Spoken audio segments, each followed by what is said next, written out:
any microphones, so we just have to project our voices. I'm not the guide tonight. Eamon here is the guide. This is run by Westport Historical Society. It's our contribution to Heritage Week. So I'll kind of go at the back so that if people can't hear you, you prompt them. I'll prompt them. Okay, well, hopefully most of you will be able to hear me. Yep. Good evening and welcome to our Twilight Ghost Walk of the historical town of Westport.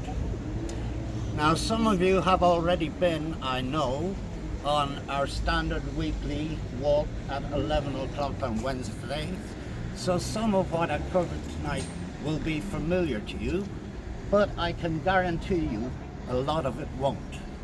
I'll be talking about some of the darker aspects of the history of Westport. Tragedies, unfortunate deaths, and even sinister events. Now, from a physical standpoint, I would ask you not to talk too much when we stop, so that other people are not distracted. We're going to begin with a physical challenge. We're going to walk up this rather steep street, so take your time. Don't wreck yourself at the beginning. Again, can you all hear me now? Across the way, there is a housing development called Monument View. Long before that development was put there was just green fields there back in the early 19th century, and a place called Monument Hill. Monument Hill faced Grove House, the front of Grove House. Grove House was occupied by George Clendenning. Excuse me, I'm still trying to catch my breath. We all are, yeah. George Clendenning was an important businessman in Westport up to the mid-19th century. But what happened at Monument Hill was a tragedy. A young daughter of his fell off her horse, was trampled on and killed. So we'll be hearing about another horse on our next stop. So let's continue. Up or down? Do you want to come up? Just want to use the mic. What? You use the mic, Mark. Ask to use the mic. There was a monument erected to that girl. There's no remains of that monument, but it just got the name from the street. Okay, I'm handing it back.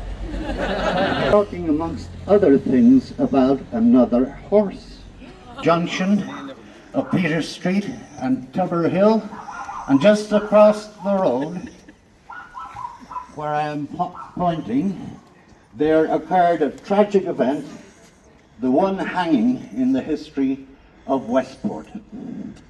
That hanging has to do with 1798.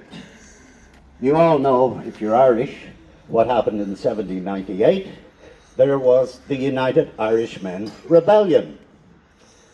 Before the rebellion, the agent for Westport House, owned by the Browns, was one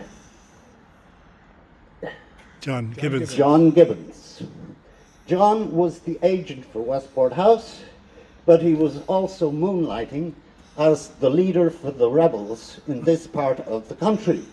So when he was rumbled, he was arrested, put in prison, but he escaped and made his way to France, where he died in exile.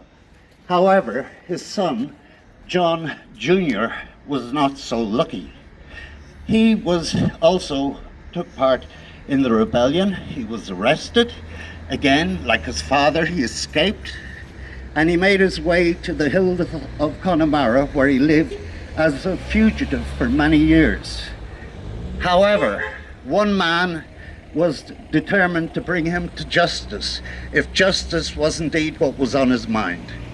That man was Dennis Brown, the High Sheriff for Mayo, and also John Gibbons Jr. was his godson. So there may be an element of personal vengeance involved in his attempts to track John down. But he eventually did. John was brought to Castle Bar, but eventually was brought here to Westport to be hung opposite Mike. Mike. So, the man, Dennis Brown, was known as Soap the Rope because he didn't believe in letting people who managed to escape from the noose away.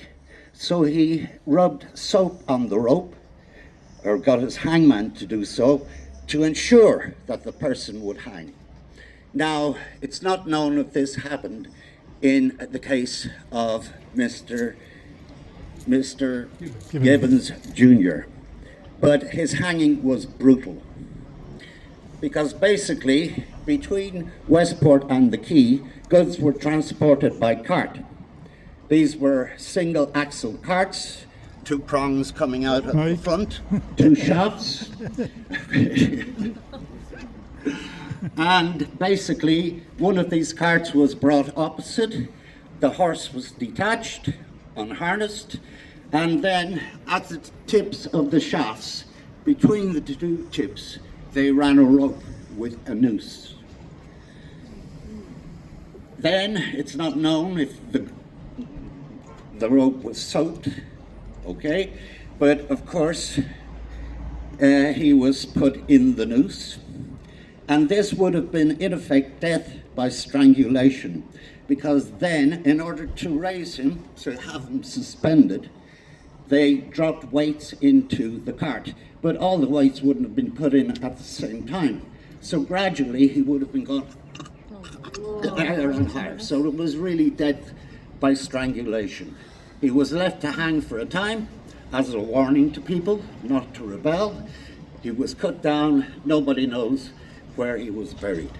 But the cart was brought down to a place called Nagapul, which is a kind of a mythic place in a way. There was a marsh near the gates of Westport House down on Church Lane, which we'll pass soon. And according to legend, in the middle, there was a very deep pool through which, on occasion, a water horse would rise up from this pool to sample some of the marshy grass on the verges of the pool. If people approached, the horse would go back into the deep recesses of the water and become invisible again. The other legend or myth about Pol Nagapul is that one day the waters would rise and they would ultimately drown and destroy the town of Westport. Ooh. Also, while we're here on Peter Street, one more myth is of people late at night seeing a headless man walking in the rain. Some people claim to have seen this, but perhaps they had a little too much to drink. They're footless, man. We're now going down to the octagon where we'll be looking at a column, and talking a little bit more about George Clendenning, whose daughter died in that tragic manner mentioned before.